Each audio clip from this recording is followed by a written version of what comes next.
எரேமியா 41 அதிகாரம். பின்பு 7ஆம் மாதத்திலே ராஜவம்சத்தில் பிறந்தவனும் எலிசாமாவின் குமாரனாகிய நெத்தானியாவின் மகனுமான இஸ்மவேலும் அவனுடனே கூட ராஜாவின் பிரபுக்களான 10 பேரும் மிஸ்பாவுக்கு அகிகாமின் குமாரனாகிய கெதலியாவினிடத்தில் வந்து அங்கே ஏகமாய் போஜனம் பண்ணினார்கள். அப்பொழுது நெத்தானியாவின் குமாரனாகிய இஸ்மவேலும் அவனோடு இருந்த 10 பேரும் எழும்பி பாபிலோன் ராஜா தேசத்தின் மேல் அதிகாரியாக வைத்த சாப்பானின் குமாரனாகிய அகிகாமின் மகனான கெதலியாவை பட்டயத்தால் வெட்டினார்கள். மிஸ்பாவிலே கெதலியாவினிடத்தில் இருந்த எல்லா யூதரையும் அங்கே காணப்பட்ட யுத்த மனுஷராகிய கல்தையரையும் இஸ்மவேல் வெட்டி போட்டான். அவன் கெதலியாவை கொன்ற பின்பு மறுநாளிலே அதை ஒருவரும் இன்னும் அறியாதிருக்கையில் தாடியை சிரைத்து வஸ்திரங்களை கிழித்து தங்களை கீறிக்கொண்டிருந்த 80 பேர் சீகேமிலும் சீலோவிலும் சமாரியாவிலும் இருந்து தங்கள் கைகளில் காணிக்கைகளையும் தூப வர்க்கங்களையும் கர்த்தருடைய ஆலயத்துக்கு கொண்டு போகும்படி வந்தார்கள். அப்பொழுது நெத்தானியாவின் குமாரனாகிய இஸ்மவேல் மிஸ்பாவிலிருந்து புறப்பட்டு அவர்களுக்கு எதிராக அழுது கொண்டே நடந்து வந்து அவர்களை சந்தித்த போது அவர்களை நோக்கி, அகிகாமின் குமாரனாகிய கெதலியாவினிடத்தில் வாருங்கள் என்றான். அவர்கள் நகரத்தின் மத்தியில் வந்தபோது நெத்தானியாவின் குமாரனாகிய இஸ்மவேலும் அவனோடு இருந்த மனுஷரும் அவர்களை வெட்டி ஒரு பள்ளத்திலே தள்ளி போட்டார்கள். ஆனாலும் அவர்களில் 10 பேர் மீந்திருந்தார்கள். அவர்கள் இஸ்மவேலை பார்த்து, எங்களை கொலை செய்ய வேண்டாம், கோதுமையும் வார்கோதுமையும் எண்ணெயும் தேனுமுள்ள புதையல்கள் எங்களுக்கு நிலத்தின் கீழ் இருக்கிறது என்றார்கள்.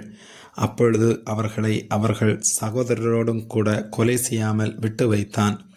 இஸ்மவேல் கெதலியாவை நிமித்தம் வெட்டின மனுஷருடைய பிரேதங்களை எல்லாம் எறிந்து போட்ட பள்ளமோவெனில் ஆசா என்னும் ராஜா இஸ்ரவேலின் ராஜாவாகிய பாசாவின் நிமித்தம் உண்டு பண்ணின பள்ளந்தானே. அதை நெத்தனியாவின் குமாரனாகிய இஸ்மவேல் வெட்டுண்ட பிரேதங்களால் நிரப்பினான். பின்பு இஸ்மவேல் மிஸ்பாவில் இருக்கிற மீதியான ஜனத்தை எல்லாம் சிறைப்படுத்தி கொண்டு போனான். ராஜாவின் குமார்த்திகளையும் காவற் சேனாதிபதியாகிய நேபுசாரதான் அகிகாமின் குமாரனாகிய கெதலியாவின் விசாரிப்புக்கு ஒப்புவித்து போன மிஸ்பாவிலுள்ள மீதியான சகல ஜனங்களையும் நெத்தானியாவின் குமாரனாகிய இஸ்மவேல் சிறைப்படுத்தி கொண்டு அம்மோன் புத்திரர் பட்சத்தில் போக புறப்பட்டான். நெத்தானியாவின் குமாரனாகிய இஸ்மவேல் செய்த பொல்லாப்பை எல்லாம் கரேயாவின் குமாரனாகிய யோகனானும் அவனோடிருந்த எல்லா இராணுவ சேர்வைக்காரரும் கேட்டபோது அவர்கள் புருஷரை எல்லாம் கூட்டிக் கொண்டு நெத்தானியாவின் குமாரனாகிய இஸ்மவேலோட யுத்தம் பண்ண போய் அவனை கிபியோனில் இருக்கும் பெருங்குளத்து தண்ணீர் அண்டையிலே கண்டார்கள்.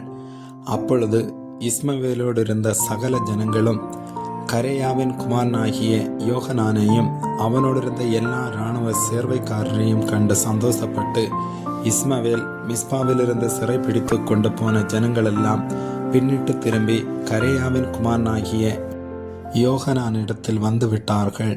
நெத்தானியாவின் குமாரனாகிய இஸ்மவேலோ 8 பேரோடும் கூட யோகனானின் கைக்கு தப்பி அம்மோன் புத்திரரிடத்தில் போனான். கரேயாவின் குமாரனாகிய யோகனானும் அவனோடு இருந்த எல்லா இராணுவ சேர்வைக்காரரும் அகிகாமின் குமாரனாகிய கெதலியாவை வெட்டி போட்ட நெத்தானியாவின் குமாரனாகிய இஸ்மவேல் கொண்டு போனதும் தாங்கள் கிபியோனிலே விடுதலையாக்கி திரும்ப பண்ணினதுமான மீதியான சகல ஜனமுமாகிய சேவகரான மனுஷரையும் ஸ்திரீகளையும் குழந்தைகளையும் அரமனை பிரதானிகளையும் சேர்த்து கொண்டு பாபிலோன் ராஜா தேசத்தின் மேல் அதிகாரியாக்கின அகிகாமின் குமாரனாகிய கெதலியாவை நெத்தானியாவின் குமாரனாகிய இஸ்மவேல் வெட்டி போட்டது நிமித்தம் கல்தேயருக்கு பயந்தபடியினால் தாங்கள் எகிப்துக்கு போக புறப்பட்டு பெத்லெகேம் ஊருக்கு அருகான கிம்காமின் பேட்டையில் தங்கியிருந்தார்கள். ஆமேன்.